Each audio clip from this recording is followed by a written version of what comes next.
Hi viewers, இன்றைக்கி நம்ம 6 மாதத்துக்கு ஸ்டோர் பண்ணி யூஸ் பண்ணுற இடியாப்பா மாவு எப்படி ரெடி பண்ணுறதுன்னு பார்க்கலாம். This video is sponsored by BuyMote mobile app. This is one of the online shopping app. This app available for all groceries for good quality. வாங்க வீடியோக்குள்ளே போகலாம்.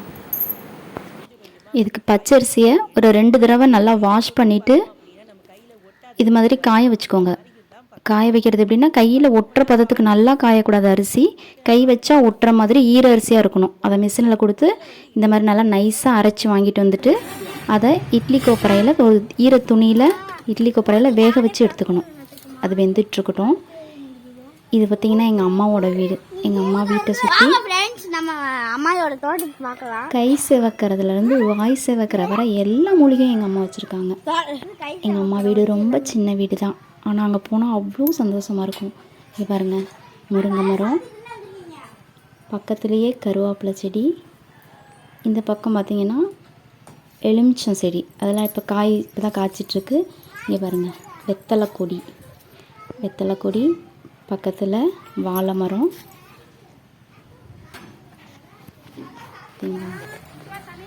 அடுத்து இது பார்த்திங்கன்னா நார்த்தங்காய் செடி, இப்படி தான் வளர்ந்துட்டுருக்கு. நார்த்தங்காய் செடி பின்னாடி பார்த்திங்கன்னா ஆடாதோட இலை, இது மாங்கன்று, இது இந்த இடத்துல அரளி செடி இருக்குது. பின்னாடி பாருங்கள் பசலி செடி இருக்குது, பசலைக்கீரை. இது சிறு நெல்லி மரம். வீட்டு முன்னாடி 2 தென்னை மரம், பின்னாடி 2 தென்னை மரம். எங்கள் அம்மா வீட்டில் 4 மரம் இருக்குது, நிறைய காய் கொடுக்கும். இப்போ பாருங்கள், மாவு வெந்துருச்சு. மாவு வெந்தோடனே இது மாதிரி ஒரு காட்டன் வேஸ்டியில் கொட்டிட்டு சூடு ஆறுறதுக்குள்ளே அதை உடச்சி விட்டுக்கணும், இல்லைன்னா கட்டி ஆகிடும். இது ஆல்ரெடி ஏற்கனவே அம்மா ஒரு தடவை வேக வச்சு கொட்டிட்டாங்க. நான் சலிச்சிட்டு இருந்தேன், ஸோ ஒரு வீடியோ எடுத்து போடலாம் அப்படின்ட்டு இடையில தான் போய் நான் வீடியோ எடுக்க போனேன். இங்கே பாருங்கள், பாதி சலிச்சிட்டேன், கொஞ்சம் இருக்குது.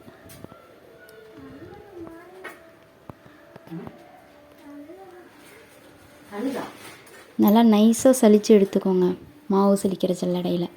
இங்கே பாருங்கள், இது நல்ல சூடாக ஆவி பறக்க இருக்கும், கை வைக்க முடியாது. அதனால் நான் இந்த தோசை பரட்டி இதை வச்சு நல்லா உடச்சி விட்டுக்குவேன். உடச்சி விட்டோன்னா கொஞ்சம் கை பொறுக்கிற சூடு வந்தோடனே நான் கையில் நல்லா உதுத்து விட்டுக்கலாம்.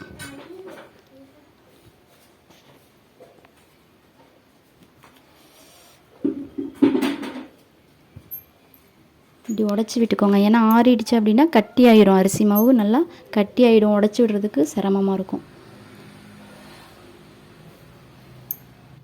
உடச்சி விட்டுட்டு நல்லா சலித்து எடுத்துக்கோங்க. சலிக்கும் போது சின்ன சின்ன உருண்டையாக இருக்கும், அப்படி உடச்சி விட்டிங்கன்னா உடஞ்சிரும். நல்லா உடச்சி விட்டுட்டு நைஸாக சலித்து எடுத்துக்கோங்க. சலிக்கையில் சின்ன சின்ன உருண்டையாக அது உடப்படாமல் இருந்துச்சு அப்படின்னா அதை மிக்சியில் போட்டு ஒரு ஓட்டி நல்லா சலித்து எடுத்துக்கலாம்.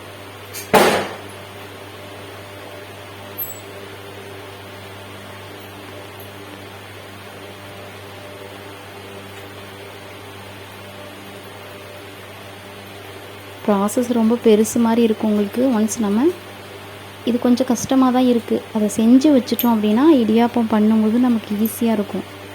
இந்த மாவு 6 மாதம் ஆனாலும் வீணாகாது, ஸ்டோர் பண்ணி வச்சுக்கலாம். டக்குன்னு ஒரு 10 நிமிஷத்தில் நம்ம இடியாப்பம் ரெடி பண்ணிடலாம், அந்த மாவு இருந்துச்சு அப்படின்னா. அவ்வளோதான்.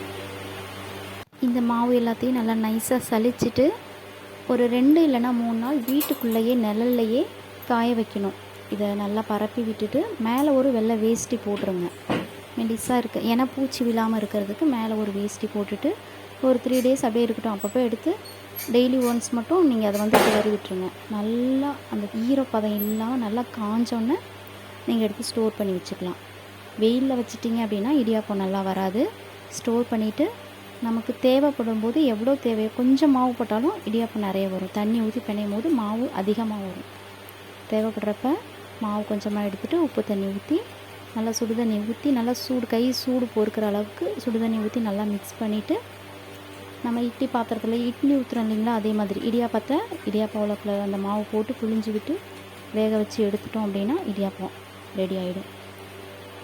இதே மாவில் கொஞ்சம் உப்பு தண்ணி தெளித்து பெதறி விட்டு இப்போ வேக வச்ச மாதிரி இட்லி குக்கரில் வேக வச்சு எடுத்து தேங்காய் பூ போட்டு சர்க்கரை போட்டு சாப்பிட்டோம் அப்படின்னா அது அரிசி மாவு புட்டு. ரொம்ப டேஸ்ட்டாக இருக்கும். 2 டிஷ்ஷும் பண்ணிக்கலாம் இந்த மாவை வச்சு. ஒன்ஸ் ரெடி பண்ணி ஸ்டோர் பண்ணிக்கோங்க. Thank you. This video is sponsored by Buy Mode mobile app. Thank you.